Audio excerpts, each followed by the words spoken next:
bumisita sa bansa ang Brazilian Jiu-Jitsu legend na si Master Renzo Gracie para pangunahan ang serye ng training at seminar sa Quezon City. Narito ang ulat ni teammate Jamaica Bayaca. Mula sa pagbe-breakdancing, skateboarding,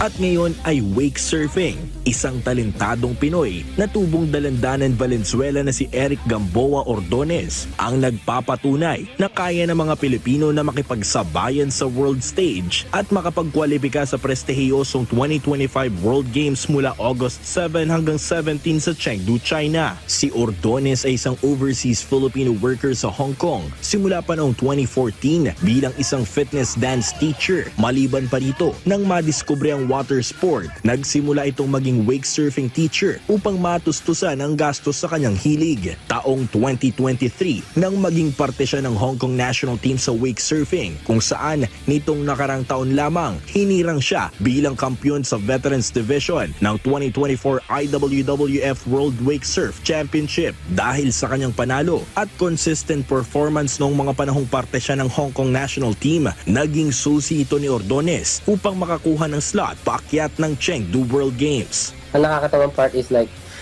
every time na nasa competition ako, inaano si Hong Kong team, ako lang yung Spanish last name. Lahat sila Chinese. So nagtataka sila, bakit Hong Kong ang represent ko, hindi Philippines?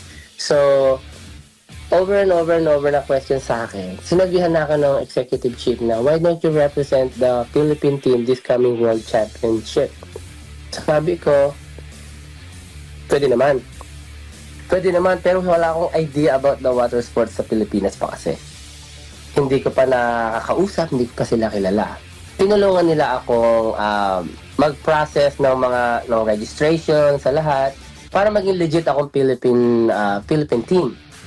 Ayon pa kay Ordonez, may tuturing na isang malaking panalo na para sa kanya ang makaabot sa World Games. Mapunta sa World Game, parang pakiramdam ko, panalo na ako eh. Nanalo na ako na nadala ko na yung bansa natin doon eh. Napaproud na ako doon. So, ano pa bang gagawin ko kundi sagad ko na, itodo ko na. All out na lang ako doon. Sa ngayon, sa kabila ng kasalukuyang tungkulin sa trabaho sa Hong Kong, nabibigyan pa rin niya ng panahon ng kanyang sarili upang makapag-ensayo ilang araw bago ang kanyang unang sabak sa World Meet. Paolo Salamatin para sa Atletang Pilipino para sa Bagong Pilipinas.